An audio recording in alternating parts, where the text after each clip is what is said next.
Hey everybody, Alex Kozora, SteelersDepot.com, back to do our weekly talk to the tape. What I want to focus on today, spent a lot of time talking about the defense previously, so today we're looking at the Steelers' run game against the Oakland Raiders in the 24-21 loss, and why did it struggle so much? Yes, this team was without James Conner. No, that's not a good enough excuse against anybody, but let alone an Oakland Raiders defense that was near the bottom in run defense. So, why did this team average whatever it was 2 yards a pop? And there's several issues. It's never, one particular issue. The blame doesn't go on one particular player or unit or scheme.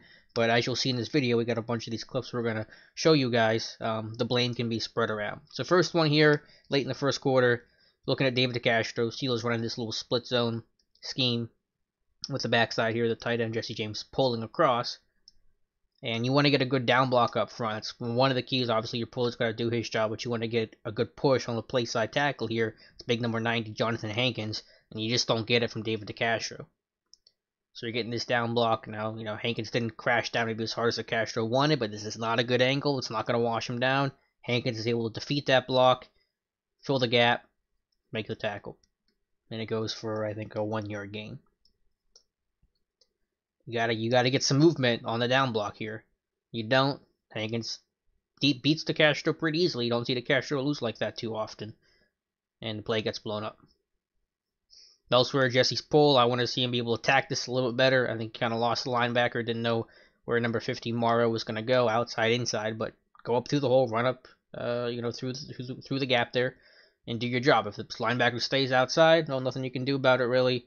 Let the running back follow behind you, and if you get past the linebacker, you got daylight. So just bad execution up front, starting with DeCastro. Play's not hitting in time. Hankins defeats the block and fills the gap.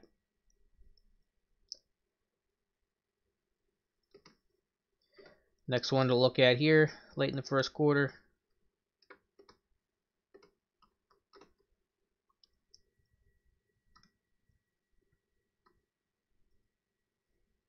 Couple of issues here. Just a man blocking scheme. Starts with a double team here on the 3-tech on Clint McDonald. And eventually, once this is secured, DeCastro is supposed to climb to the Mike linebacker, Whitehead. And I'm not really sure what happened here. A couple issues on this play, but we'll start with Pouncey. He just falls off the block of McDonald. So you lose it right at the point of attack. DeCastro begins to climb. Pouncey loses his footing. I don't know if he slipped, if he got stepped on. It's hard to tell. But regardless, Pouncey loses that block, and that's obviously a big problem off the start. So there's your double team. Got to secure this block. Let's double team this combo block. Got to win there to start this play. DeCastro climbs. I think McDonald just kind of a little push-pull to get Pouncey down. And he's there to help. And it really gets credited for the tackle. Elsewhere, miscommunication between Ramon Foster and Alejandro Villanueva here. Who's got who? 90 again. Hankins steps inside, or steps outside, I should say. Foster's thinking he's passing it off to Villanueva. Villanueva's getting caught up on Ely in the tight end here. Who has who? Who's climbing to the second level? Miscommunication. Villanueva's late coming off of that. Foster's looking back. No one's blocked. And Hankins gets the initial penetration. And McDonald cleans it up. So basically you have, from the center, the left guard, the left tackle, all mistakes on this play. Pouncey loses the block. Miscommunication with Foster and Villanueva, who has who, as they're adjusting to Hankins hitting the B gap here. Might want to see Foster close this down a little bit more. It's hard to say. Can understand though why he's passing that off so he can work to the linebacker instead. But you're in a bad spot. We'll freeze frame it here real quick, just to kind of show what you don't want your line to look like in a moment. Now I'll go back one more time. I missed it.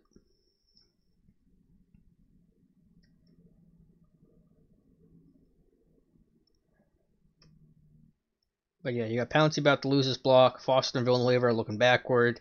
Jesse's falling off. You got one guy free, two guys. McDonald gets free. Linebacker's free. Safety's coming in. It's not. It's not good. That's the football X's and O's. That's not good. So one last look and we'll move on. So really on this play, Ridley has no chance. I know Ridley struggled. Was it 5 carries for 4 yards? But really watching the tape, I don't know what else he could have done to have a better day. And there were instances of running backs not creating, and guys have to get more than what's blocked. I mean, that's certainly a component of it, but not I don't think the running backs were the biggest reason to blame here. Part of it, sure, but I think the line and the tight ends really just struggled to give the running backs anything. A lot of these plays getting screwed up at or behind the line of scrimmage, like this one. Split zone action here. Again, we're getting the puller, McDonald. He's going to come over and attack the backside end of the line, end man on the line of scrimmage. As Villanueva is supposed to climb to the linebacker here. Now it's a nice play by, I think this is Coney Ely. But McDonald's going to make this block. Just whiffs on it. Ely sheds him really easily. And, the Steelers definitely are a team that probably runs better against 3-4 odd fronts than even 4-3 fronts. Oakland runs a 4-3 because you get more matchups of these defensive ends on tight ends. And tight ends are going to probably block an outside linebacker who's a similar size or smaller than a defensive end that's usually going to be a little bit bigger than a tight end he's facing. So McDonald just whiffs on it. And it was a nice play by Ely to help push Villanueva so he can't really secure this block on the linebacker. But that's not really relevant to the play. You get the little push there so Villanueva can't climb and defeats the block. Got issues up front with the double team again. I think that's Justin Ellis, the big nose tackle. Kind of washes it. Takes away the A gap. Forces Ridley to bounce it. So you're not getting that good, block up front. You got Foster. He's a little too high. This should be secure. This should be washed, no problem. This should be a good down block. There shouldn't be a gap here. The tackle shouldn't be able to split this like he is. And you couple that with the issue with Villanueva trying to climb, and definitely McDonald missing on his split zone block. And Ridley's just staring at 1, 2, a third guy in. It's a mess. And he's got nowhere to go. So one last look at it. Let's focus on the interior here with Foster and Pouncey.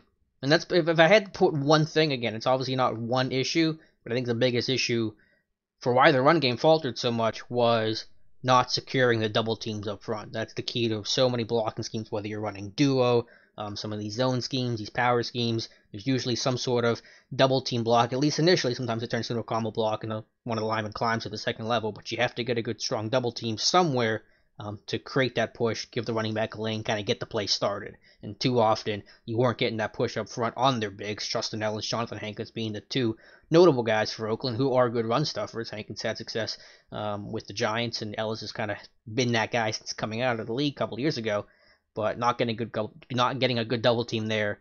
And I think that's a recurring theme for why these runs just really had no chance. Go to the next one here. Another 1-yard gain. Jalen Samuels midway through the second quarter. This time, Pittsburgh's trying to get on the perimeter. Don't really have the guys to do it. Samuels, not the fastest guy, and he's a little hesitant out of the backfield. Ridley, not an ideal perimeter guy. He's more of an inside zone, one-cut kind of guy. And this one, give credit to Oakland. They made a lot of good plays, and that's certainly a big component for this. They were a good fast flow defense here on all these perimeter runs.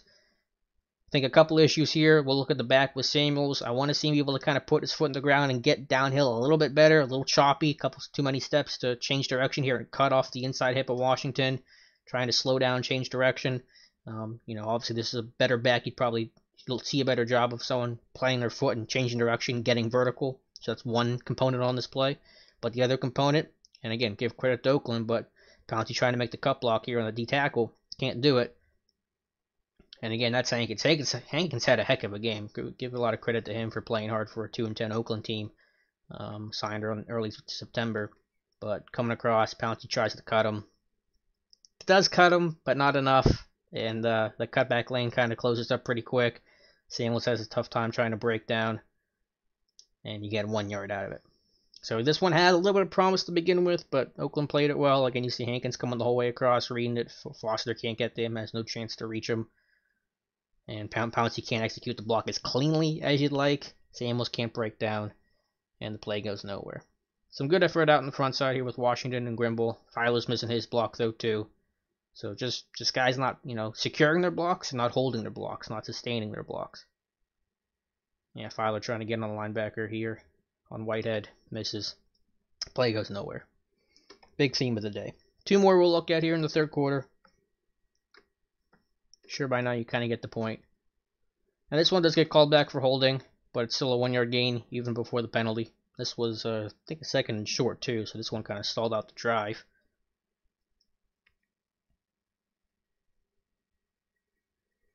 This one I think is, the perils of a young quarterback who doesn't know how to check out of a bad run situation. It's going to be a power run here. I'll run it through here real quick, the full thing. It's going to be a power run to the left with DeCastro pulling.